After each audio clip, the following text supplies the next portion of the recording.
Going to discuss today why full body is not the most optimal thing to train and what you should do instead.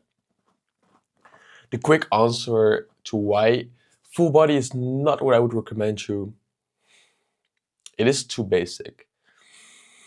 If you are a beginner, I would actually advise you to do a full body workout. So in the first 6 months of you going to the gym, sure, go 4 times a week full body. You have newbie gains, you will be fine. But once you have gotten that newbie gains and now you get into this intermediate phase, this is where we need to specialize our training more. Why should you listen to me? I just turned 17. I am jacked. I've been training for 1.5 years now, a bit more, maybe 1.6 years at this point. And despite my young age and not that many experience, I've gotten huge. And I'm only getting bigger and bigger. I'm actually growing more right now than I was when I had the newbie gains. So let's get started. The problem with full body workouts is that you won't have many time for isolation movements. Let me explain. A full body workout, what is it actually? It is that you train all your muscles in one day. So you train your legs, you train your chest, you train your back, maybe you train some other muscles that you want to train, maybe like your neck, traps. As I said earlier, for beginners, it's great because literally anything you do that requires some resistance will grow your muscle. But if you want to train your biceps or your shoulders, like your rear delts, your side delts, you want to train your calves, you want to train your glutes. If you throw all these isolation exercises in full body days, it is either not possible or you are training for 4 hours a day if you want to do it reasonably good. So the problem we have when doing full body workouts is that we will stick with mainly compound movements. And compound movements are great actually. I do maybe 30% of my work, maybe 40% even, is compound movements. What is a compound movement? It's a heavy movement. So if you have ever done a lateral raise, it is like you do it with 7 kg, maybe 6, with 8. With 8 kg, a light lateral raise. Bicep curls is not that heavy. If you do bench press or if you do squats, that is a compound movement. Because we do all these muscle groups in one workout and we don't want to spend 4 hours in the gym every single day, that's why we will mainly do compound movements.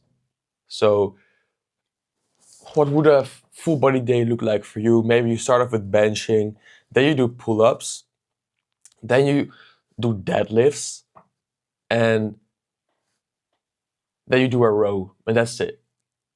Okay, you've grown muscle. Certainly, I'm not debating against that. But your side delts won't grow off that. If you do deadlifts, okay, you will get some overall strength, like your spinal erectors, maybe some hamstrings, a little bit of quads. The calves won't grow.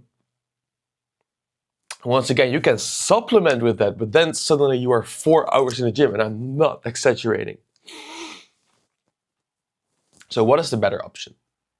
The better option, I'm sure you've heard of this before, is either a push-pull legs split or an advanced push-pull leg split.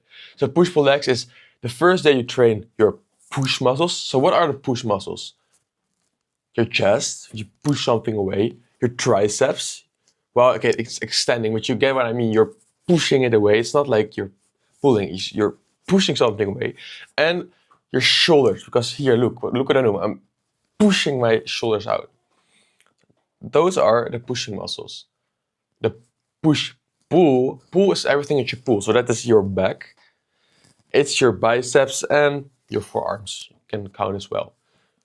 And when I say legs, it is legs as a whole. So it's your quads, your hamstrings, your glutes, and your calves.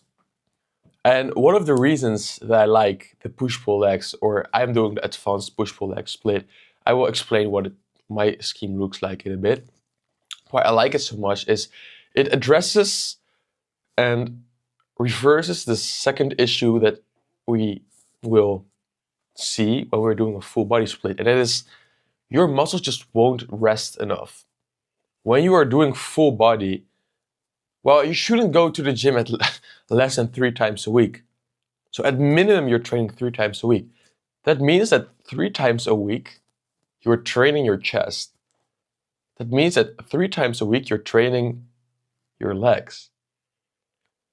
I don't know what you would, maybe you train with not that high intensity, which is another issue that you need to address. But once you train properly to failure, your muscles just won't allow that. And 3 is a minimum, right? A lot of people will train 4 to even 5 full body days a week. Training chest 5 times a week. That means doing chest Monday, doing it again the next day, and the next day. Then you have a rest day. Then you do 2 more times, and then you have another rest day. If you train with a bit of grit, you won't sustain that for more than 2 weeks. With a push-pull leg split, what people usually do is push, pull, legs, rest, and then push.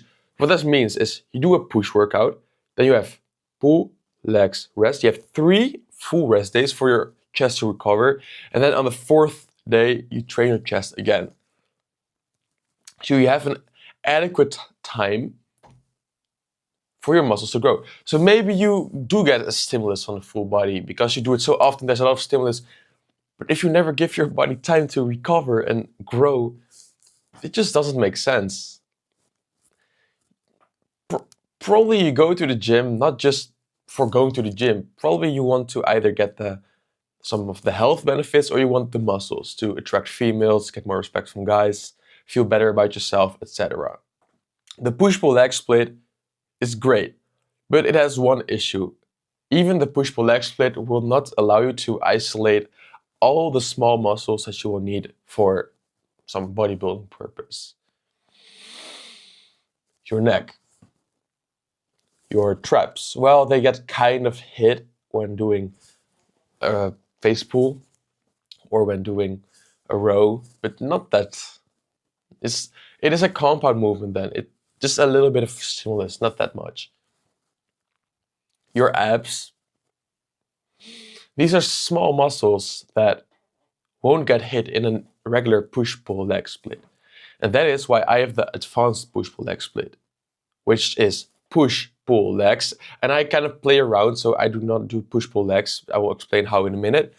And then the 4th day, so I do not have rest days. I never rest. I think I haven't rested in more than 100 days now from the gym. And the 4th day will be an abs, traps, neck, forearms. I like to isolate them as well. And usually that's it. Sometimes I will do some small shoulder work. What I've been experimenting with lately is, as we described, the push muscles are chest, shoulders, triceps. What I found really working for me is just doing chest and shoulders, then having the triceps postponed to the accessories day. So with the abs, the neck I do not train that often, maybe once a week or maybe once every 10 days, because I've already kind of built this up and now it's just maintaining. I do not need a bigger neck. Traps, I train them more often, but the advanced push-pull leg split has this benefit where the small muscles that usually you would not hit in a regular push-pull legs and definitely wouldn't hit in a full body split, you can now hit them like once every 4 days. If you want to take a rest day, sure, do push-pull legs, abs, triceps, blah, blah, blah, rest, and then follow it up. Will it be ideal? No, because probably around 2 to 3 days, especially your shoulders and your biceps, will be recovered. So the smaller your muscles are, this is not to do with how strong you are, but just in general.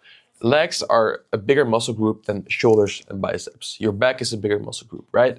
Chest also bigger. The smaller a muscle group naturally is, the shorter it will take to recover. Common sense, right?